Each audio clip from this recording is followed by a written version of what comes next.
our 11 o'clock briefing today, Mitigating Racial Disparities in the Criminal Justice System. So we have three speakers today, one of whom is joining us remotely. Our speakers in the room are Jennifer Eberhard, Associate Professor of Psychology at Stanford University, and Robin Steinberg, Chief Executive Officer of the Bail Project in Venice, California.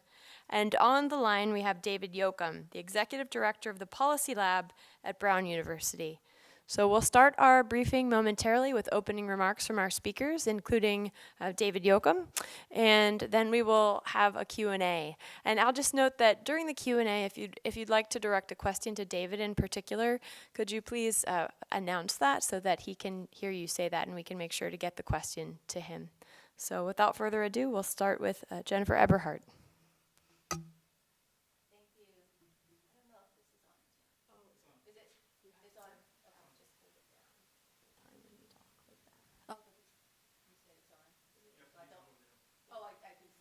Okay. No, I think I can talk and push at the same time. So thank you for the opportunity to be here today. Several years ago, an opportunity presented itself. I got a call from a federal monitor who asked me to come to Oakland, California to help the police department with their reform efforts. And the initial ask was to analyze data on police stops and searches by race. So it's a kind of typical task that we see done, across the country at large police departments, especially in diverse cities.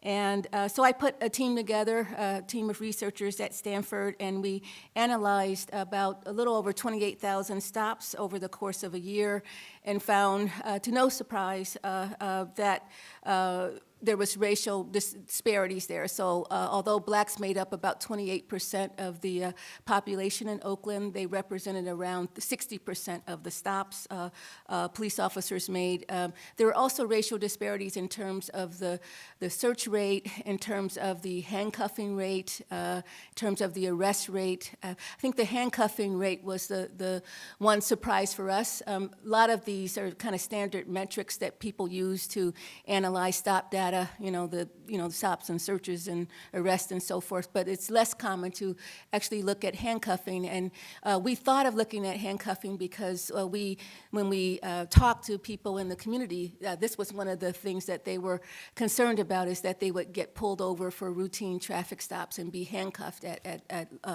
disproportionate rates. And so we found that to be the case. During traffic stops, it was like 1 in 4 black people were handcuffed. These are routine traffic stops, but for whites it was more like 1 in 15. So there were disparities there as well. So like I said, pretty similar to what you find in other parts of the country. But when we spoke to plaintiffs' attorneys in the city about what they wanted, they wanted more, and they wanted us to try to help them to figure out ways to reduce the number of people who were stopped in the city.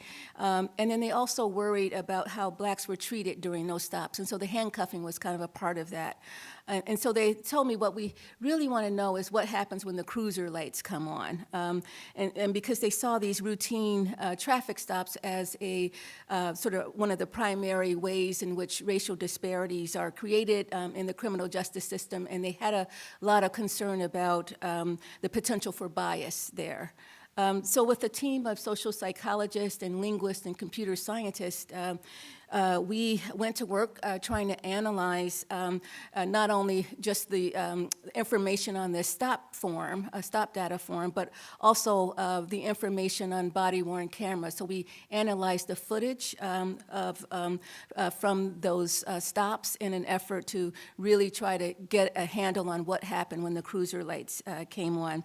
So using machine learning methods, we analyzed around 1,000 police stops, and with 245 officers, and we looked at the language that officers used during these stops. And so In this case, we had about 500,000 words that we analyzed, and we were interested in whether the language that officers use with black drivers differed from the language they use with white drivers, and we found that to be the case. And so officers spoke with more respect, so they were professional overall, but they spoke with more respect to white drivers than black drivers.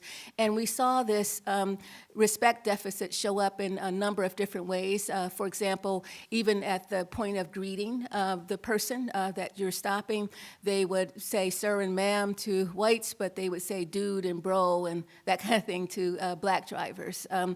We also found a difference there in in subtle ways, like offering reassurance. And so when they stopped a white driver, they would say, don't worry, it's okay, those kinds of things, not so much to black drivers.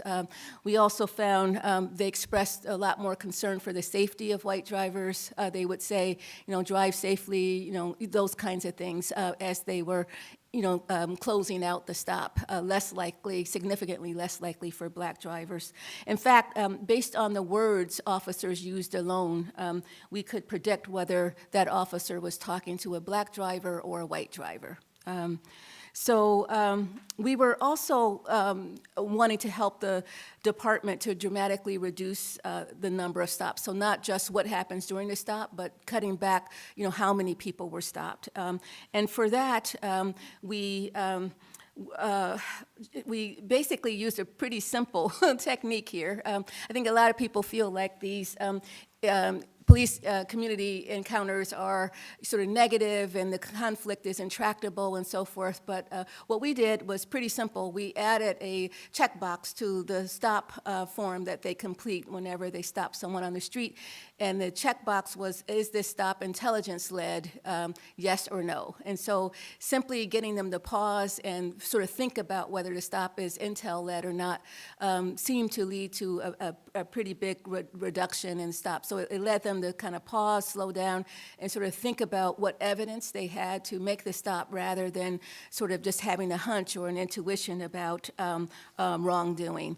And so with the addition of that intel-led box, we found a dramatic drop in stops. So in 2017, officers made about 32,000 stops. In 2018, with the addition of this checkbox, they made only 19,000 stops. So 13,000 fewer stops with just this pause and this checkbox. And then the African-American stops in particular fell from a little over 19,000 to a little over 10,000 stops. So it was almost, it was over 8,000 fewer blacks who were stopped in the city. So real change is possible, I guess, is the take-home message in policing, that we don't have police officers and community members that are kind of hopelessly locked in this, intractable conflict, but it's a conflict that can be addressed, and sometimes in straightforward ways.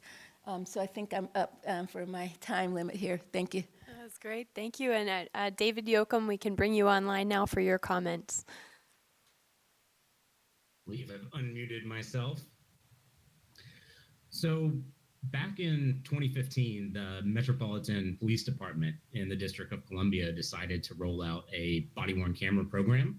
This was a moment in time when I think a lot of departments were rolling out cameras. These are pretty expensive technologies with a lot of privacy implications, but also a lot of hopes for how they might improve police-civilian interactions on the street.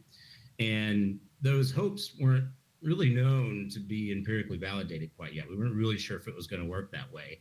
And so we designed a randomized field experiment, what would come to be, I think, and still is probably the world's largest randomized field experiment, where we took 2,200 of the active duty police officers at MPD and randomly assigned them to wear a camera or not, and then tracked them over the course of about 7 months, and leveraged administrative data that was already being collected by courts, by the Office of Police Complaints, by the police department, to compare those two groups to see if we found any differences in the frequency by which force was used, the number of complaints that were coming in.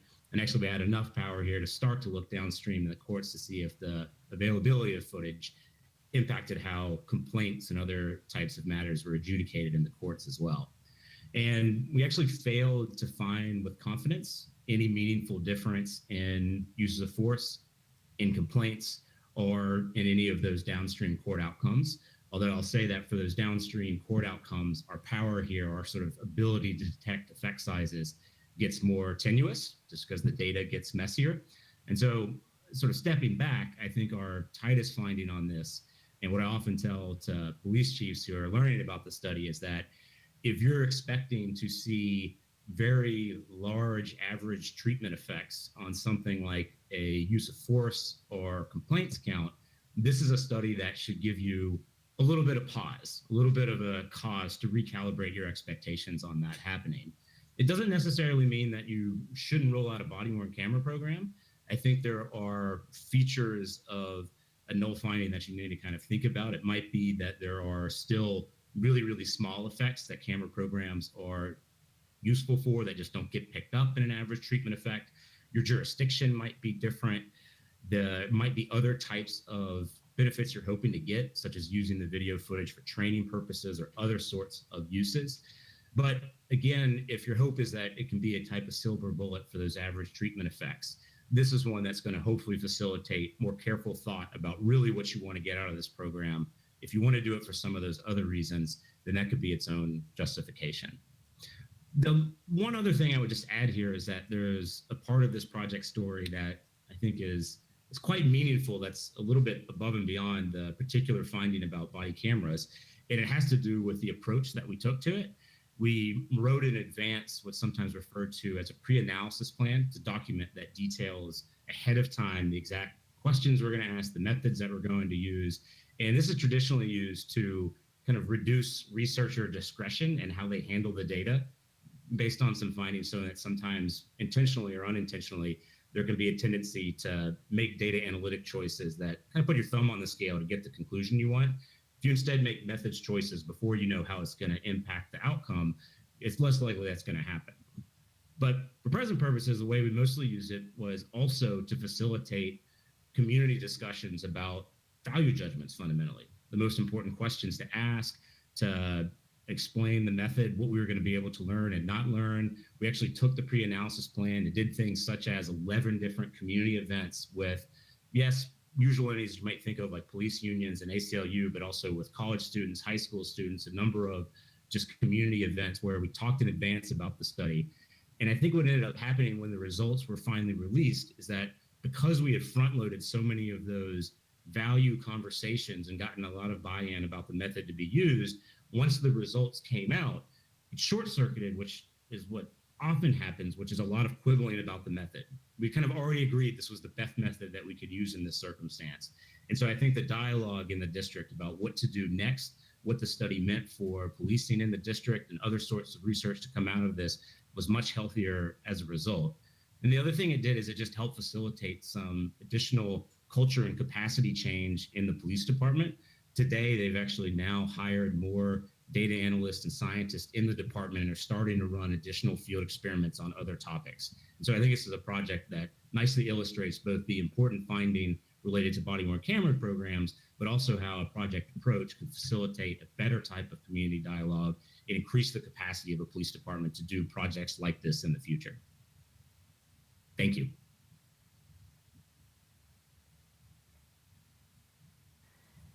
Good morning. So I am the CEO of the Bail Project, which is a national not-for-profit organization that's working to reshape the pretrial justice system in the United States with an emphasis on managing a revolving bail fund that uses philanthropic dollars to pay bail for low-income people who are being ensnared in the criminal legal system.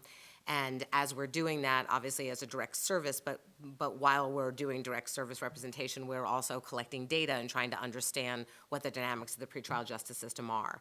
So I'm here to actually share some preliminary data from our first year of operations, but I sort of want to put that first year in the context of the larger issue of unaffordable cash bail in this country and how it fits into the larger crisis of mass incarceration in the United States. So just for some context, right, the United States, as most of you I'm sure know, we are the most incarcerated nation in the world. A recent study actually has pointed out that over half of Americans have had a family member incarcerated. That's 113 million adults who have had an immediate family member spend time in jail. The statistics are way more alarming if you are Black or Latino. Black Americans are 50% more likely than white Americans to have an immediate family member incarcerated, and that rate goes up to 70% for Latinos if you look at family members incarcerated for more than a year.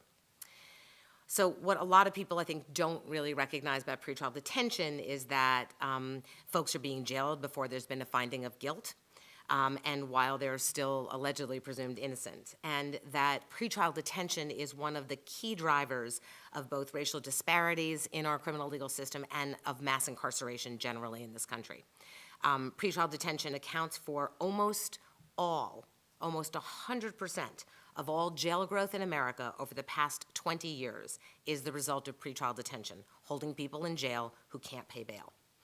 On any given night in this country, almost 500,000 Americans go to bed in jail cells who have not yet been convicted of anything, and the only reason they're there is they cannot afford the price of their bail.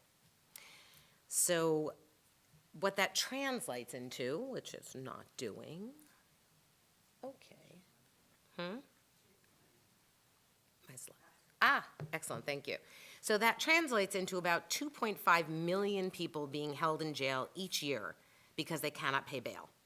And the quick snapshot of what that looks like is on this slide, but the population is young, under 35 on average, economically vulnerable with a median annual income of around $15,000 a year.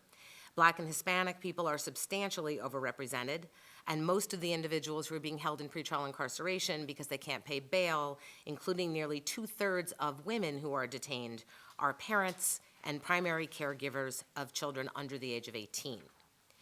So the effects of this two-tier system of justice that we've created by using bail is obviously devastating on all sorts of levels.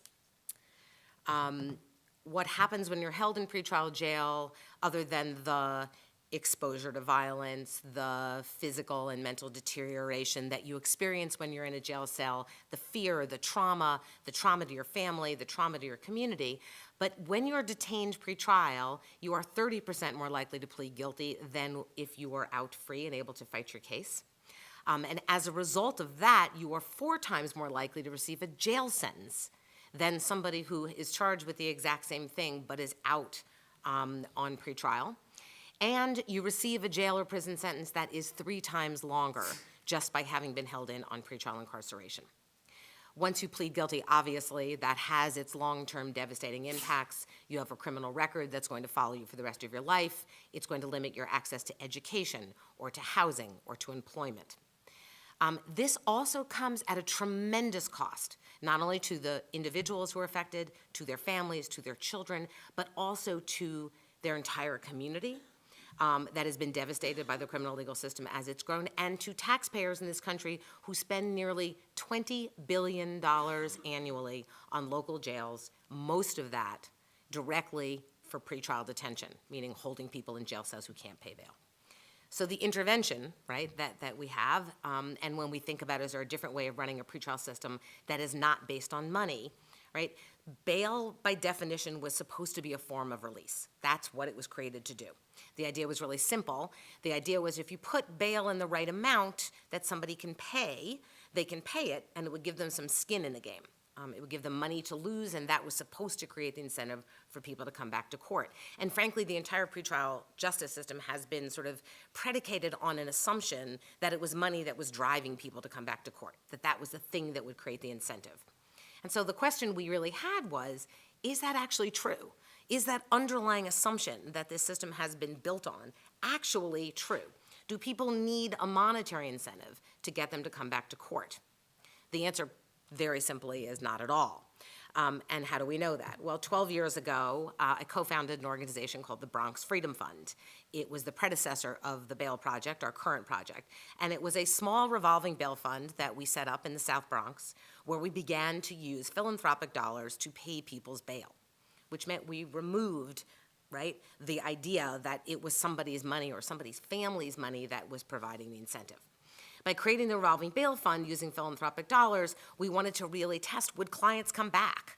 Was that really what was driving people to come back? And what did clients really need to ensure that they would come back to court, and was it about money? And data outcomes, quite frankly, from that project were a game changer. Not only did we see that the vast majority of people came back, over 95%, even though they didn't have any of their own money on the line or their family's money on the line, right? But we also saw that there were these incredible downstream impacts. And we saw what the coercive impact of unaffordable cash bail was. Once free and able to mount a meaningful defense, 90% of our clients' cases closed without a criminal conviction.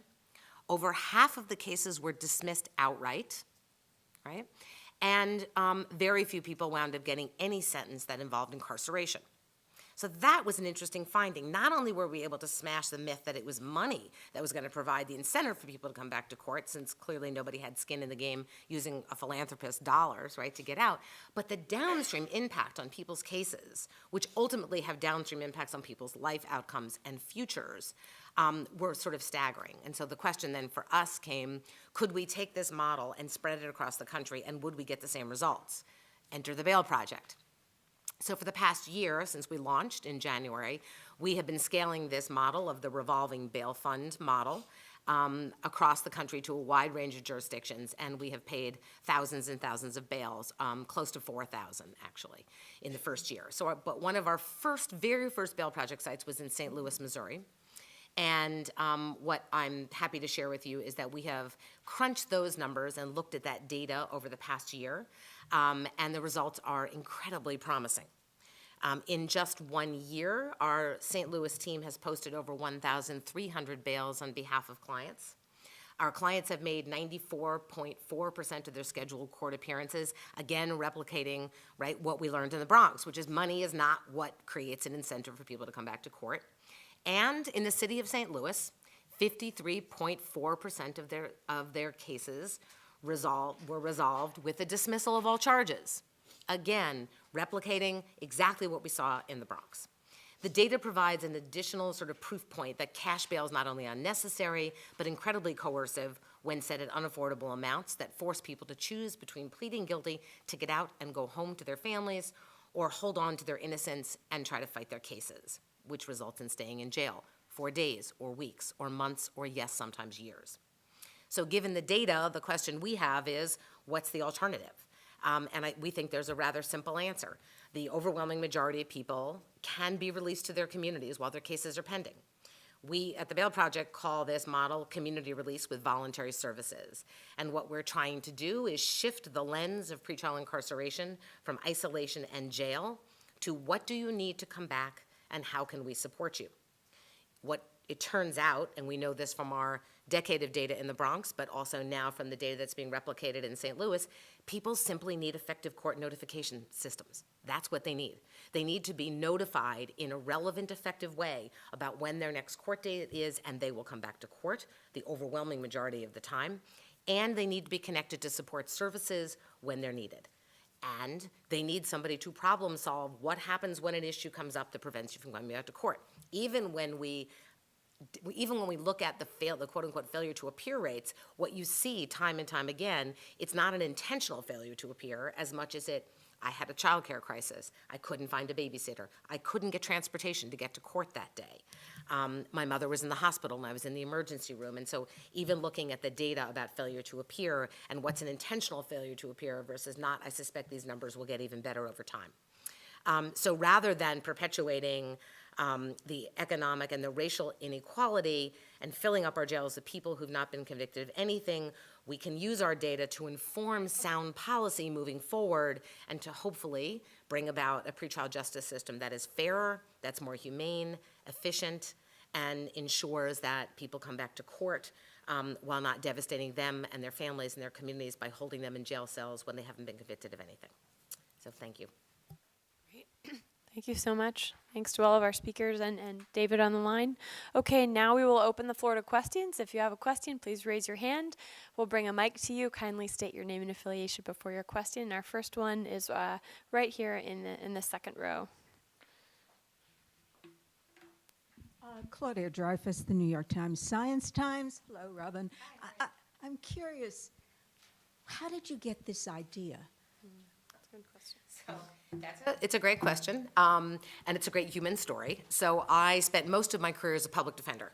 And I was a public defender in the South Bronx for most of my career. And my husband, David, was also a public defender. And we, as public defenders, stood by clients day in and day out and told them, don't plead guilty to this case. This case isn't sustainable. There's no evidence. You didn't do it. But inevitably, when a judge set bail, right, a client would turn and say, well, but I don't have $500 to pay bail. The amounts are incredibly small, right? They're $250, $500, $1,000 bail. And you would have to say, well, no, that's the bail you're going to have to pay to be out. And clients would inevitably turn and say, the judge would inevitably look down and say, if she pleads guilty now, I'll let her go home and get time served. And anybody would plead guilty to go home, right? To sit in a jail, right, which is terrifying and horrifying and inhumane and degrading and all the things that we know about jails in this country, people will plead guilty to go home. So it was out of that frustration that literally my husband and I were sitting down over Chinese takeout one night and sort of expressing some rage about that. And he said, we should just start paying people's bail. What if we created a bail fund, a revolving bail fund? And honestly, we had grown up as public defenders with the same premise that it was money that made people come back to court. So so it took about 2 years till I got anybody to give us any money to set up this revolving fund. We had one donor who hilariously looked at me and said, so wait, let me get this right. Okay, so money can't solve all your problems, but in the case of cash bail, it kind of can. And I was like, yeah, it kind of can. So we experimented with it. We had a $100,000 grant all those years ago, and we began to pay people's bail. And we didn't know what the results were going to be. We didn't know if people would come back to court. We had a sense people would, and that's really where it came out of. It was born out of that frustration being a public defender and standing next to people day in and day out, that you just saw the inequity and the two-tier system, right? Two people charged with the exact same thing, right? One who has money in the bank gets to go home, and one who doesn't have money in the bank doesn't get to go home, and has entirely different consequences and results and case outcomes and life outcomes. And it just seemed, terribly unfair. Question here in the first row. Thanks. Thank you. This question is mostly for Jennifer, but also for David somewhat. Part of your work used body scan or camera scanners to get data on how people were being treated. And sort of how did that add an extra dimension, and then how does that fit in, I guess, David, with the work you did? Was it something you guys didn't look at? Do you think there's value in what Jennifer did, and vice versa? Because I seem to hear David saying you didn't see much of an impact. So I guess I'm trying to resolve and figure out how they fit together. Yeah, that's a good question. I think what's unique about the study we did is that we actually looked at the footage. A lot of the studies on the usage of body cameras, they're focused on, when the department gets the cameras, what happens versus, what happens when they don't have the cameras. So the outcomes they're looking at are outcomes like David looked at, right, like complaints and use of force and so forth. But they're not actually analyzing the footage itself, and so that's what we did, was we analyzed the footage, and it goes beyond, before what we would have is just, a form that an officer completes that would say the location of the stop, the race of the driver, the reason for the stop, those kinds of things. But we didn't get the blow-by-blow of what actually happened. And so with the footage, we now have this way to look in real time as these interactions are unfolding at exactly, what's happening and where does if there is conflict, where does it come from? How do things escalate? When do things not escalate? I mean, the vast majority of our cases were cases where there was no escalation at all, but we still saw this difference in treatment. And it seemed to be like a subtle difference, but it was also the difference that when we talked to people in Oakland that they pointed to as well, and that mattered to them. They felt like when they were stopped, they were presumed criminal from the beginning. When they were stopped, they were not treated with the respect they felt they deserved. And so we got a flavor of that, even though this was on camera and in Oakland. they manually activate the cameras, and so the officers activating the camera before this interaction takes place, and it's during the interaction. So this is the best, things are going to be, right? Because you would think that if you're, being filmed, that you would have you would bring your best self, to that job, and so they were professional for sure, but still there was some difference in treatment that we picked up that was reliable and that seemed to be there from the very beginning of the stop to the very end. So one of the issues that came up with this, or questions, was that, well, maybe the community member is feeding into this, maybe their speech is directing the speech, of the officer, and so, there are two people there, and we're just looking at one side. But what we found was that even if you look at the first 5 seconds of the interaction, where the driver has no chance to really say anything at all, you still see a difference in respect. And it lasted throughout and got larger as you went through to the end of the interaction. Yeah, that's a useful clarification. I don't have a whole lot to add other than to resonate on that just a little bit, that the study we did was really about behavior, not trying to use the video footage itself, but that is something that the police department is very interested in, because it does have, as Jennifer's work shows, a lot of potential application. We actually wrote into the law and regulations around the program a clause that would make the video footage available for research purposes, with an eye explicitly towards those types of opportunities.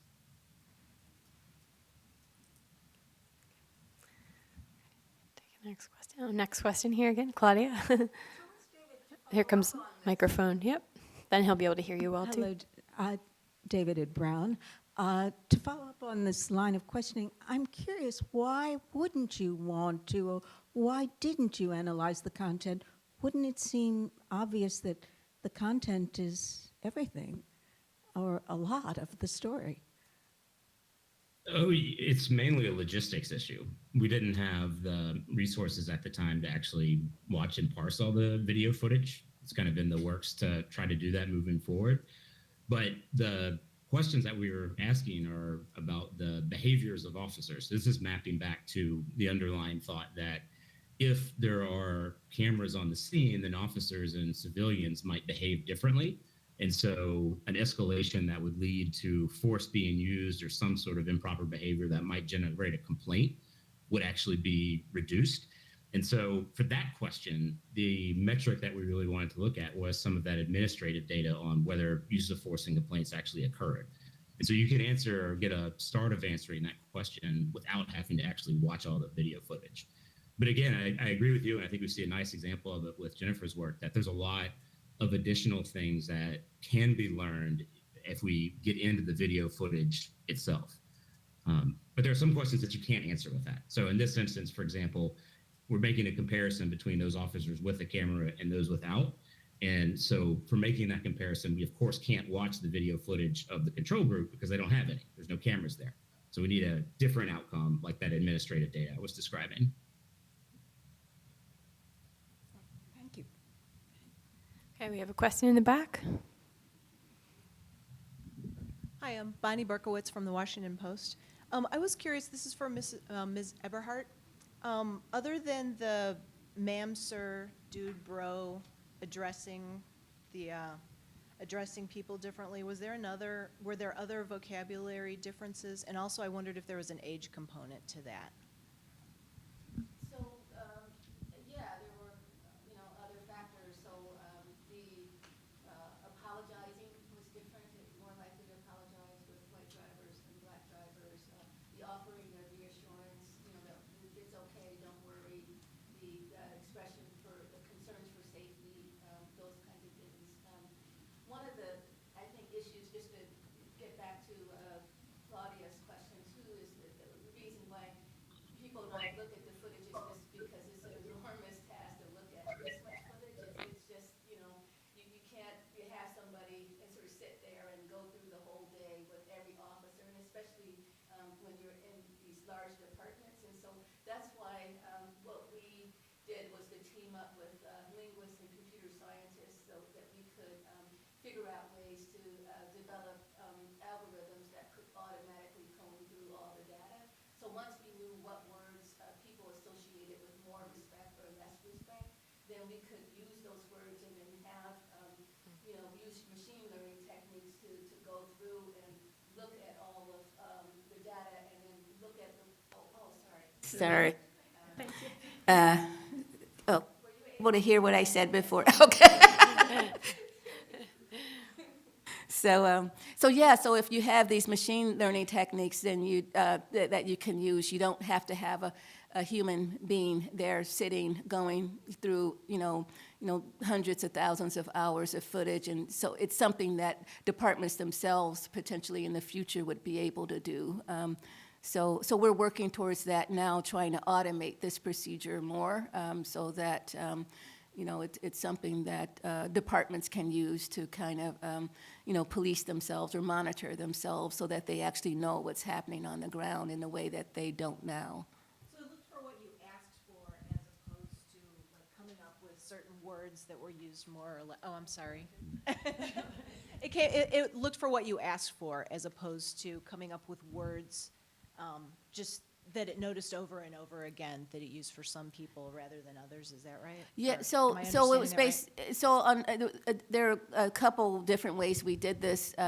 So we would take snippets of. So first of all, we'd have the interaction, and then we would have a transcript of that made, and then we would take snippets of the transcript from the police officer's language, and we would present that to people to rate it on how respectful it was, how friendly the speech seemed, those kinds of things. And then sort of there was huge agreement, right, on which words were more respectful or less respectful, and so we took that information. We also have information from linguistics. There's a whole huge literature in linguistics on politeness theory, and so from that literature we know what words are associated with respect. And then in psychology there's a theory called procedural justice, and so we know from that as well sort of what people see as more respectful or less respectful. So we kind of combined all of this to know what words to actually search for, and then once we had that, then we could unleash this algorithm on a whole, thousands of cases, and then see what we come up with. And it was a huge agreement between the little snippets that we took with the, the small number of real human beings, actually evaluating this, and then the machine doing this. It was very close. So I don't think there's a difference there. A question in the back? Okay. I'm Arthur Landwehr. I'm with German Public Radio. When you analyzed the difference in language use, did you also look at the race of the officers? Is there a difference between, for example, a black officer talking to a white person, or a white officer talking to a white person, or to a black person? That's a great question. We did look at that, and we saw no difference whatsoever. The race of the officer did not make any difference, so it seemed like the driver's race trumped the officer's race. A question for Robin. You talked about the expansion of the Bail Project in the past year, taking that to different geographies, I imagine. Are there challenges based on different cities and the characteristics that they have, or is the project implemented in the same way no matter the location?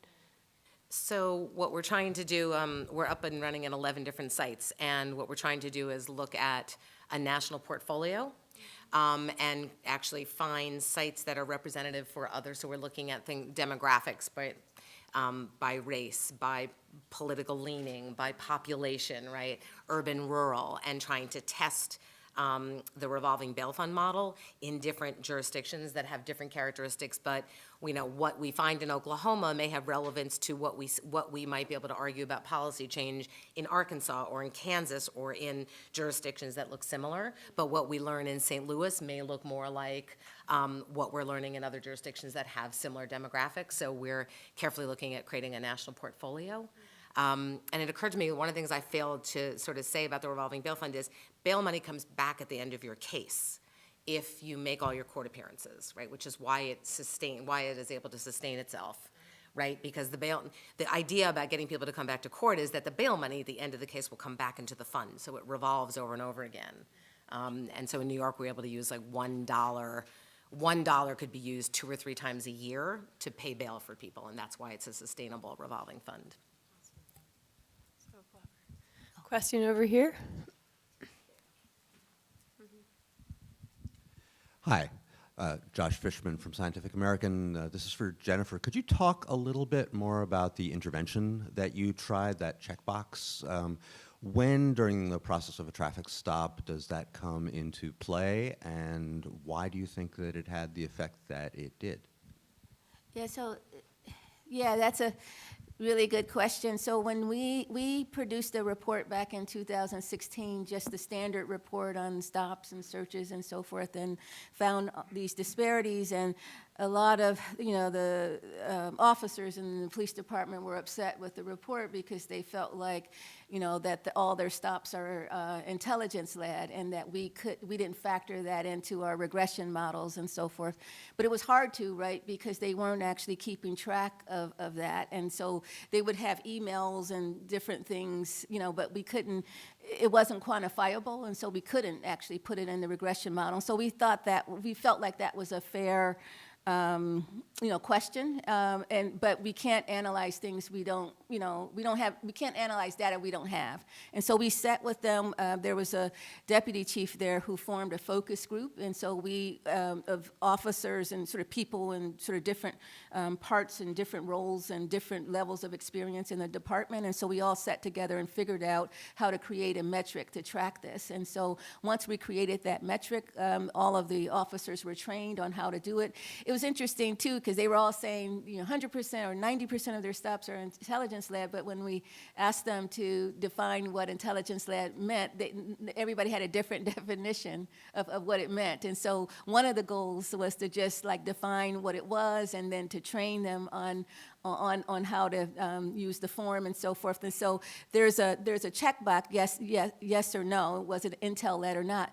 And then if it was, you had to look at you had to identify the source of the intelligence. So it might be a weekly bulletin or a daily report, or there's a number of different ways that you can get intelligence on someone, or on a person, or on a stop. And so once they do that, then they have to kind of write a narrative to kind of put it in context and explain it. And so once they were trained on all that, I think they started out about 30% of the stops were intel-led. So it was a far cry from the 90%, but it was true that some portion of the stops were intel-led. And then as they got used to doing this, the numbers kept climbing. And so now I think it's 45% or something like that of their stops are intel-led. In some parts of the city, up to 50% of the stops are intel-led. So anyway, it seems to be the case that because there's now these kinds of stops are seen as a priority, and they're deprioritizing what some people call pretextual stops, or stops based on equipment failures and that kind of thing. That there are fewer people who are sort of negatively impacted by the police, and so they're what we call their sort of your footprint is being reduced, or the negative footprint in the community is being reduced to some extent. Did I answer, or was there another part? The second part was, I think you were getting to that right at the end, why you think that had the effect that you saw. Yeah, I mean, I think because before you could, if you had a hunch or intuition, you would just, you could use the fact that the person had a license plate light that was out to stop that person, and that was a legal stop, and but you would stop them because you would think maybe there's some criminal activity underfoot, or you wanted to check them out or whatever, and it could be based on a hunch or based on an intuition. But just having that form where there's that box there, you're thinking now about is this intel led or not? Do I need to stop this person really? Why am I stopping? So do I have the evidence, to stop this? So you're going through this calculus that you didn't before. It's causing you to pause and think more carefully about what you're doing rather than kind of going on your gut. So that's what we think is happening, which didn't, officers weren't doing so much before. At least we're hearing this from other people within the department where they're, sort of thinking a lot more carefully about what they're doing and why they're doing it and what evidence they're using to do it. Question in the front? Thanks. Sure. Following up on that,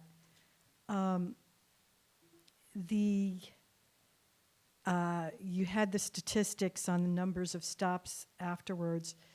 Were the outcomes, like you gave the numbers of arrests for general and for African Americans, did that carry through to other outcomes that you had been looking at as well in terms of, not just who got stopped, but how many arrests and the other factors after that? And then sort of a general question for everyone is, how unique do you think your study is to the area that you studied? Like, do you think it's generalizable?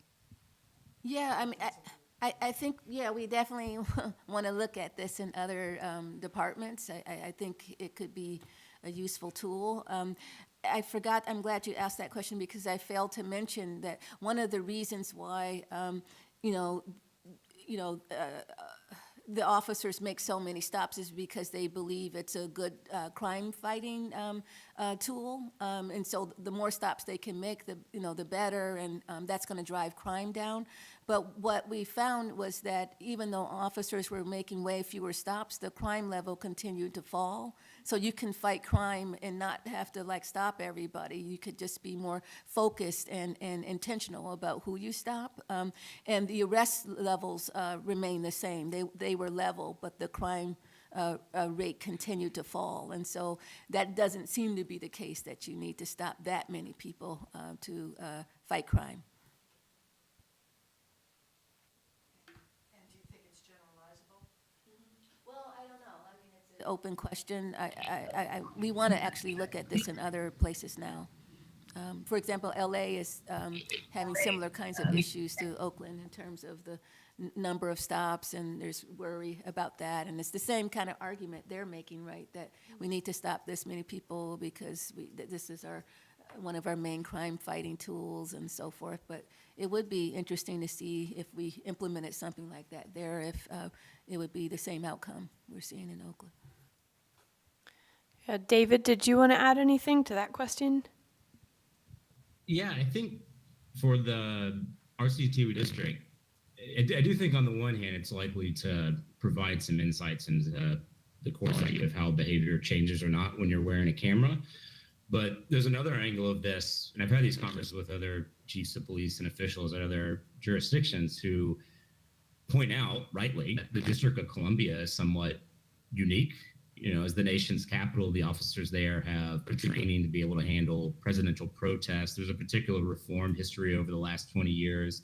And so a live possibility that one reason we don't see notable effects here is that perhaps policing has already been improved or to a point where the cameras don't have a marginal effect. Maybe the result doesn't generalize to certain departments that don't have that particular type of history. But what I find interesting about that possibility, and one of the things sort of talking about that has helped facilitate about, is do you want to pursue the technology with its cost and privacy issues, or do you also want to talk more about the strategies that the DC Police Department used and how hires and trains officers and some of those other elements that might make them unique? And I'm not suggesting the right answer to this question, but it's actually an illustration of where questions about generalizability can open up a dialogue about different types of strategies a department might want to take to get to an outcome. And I think that's a healthy thing.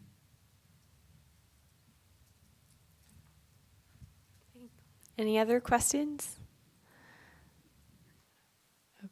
Okay, we have reached for, go ahead. Yeah. I was going to say, I put some cards on the table. I don't know where they are. Oh, they're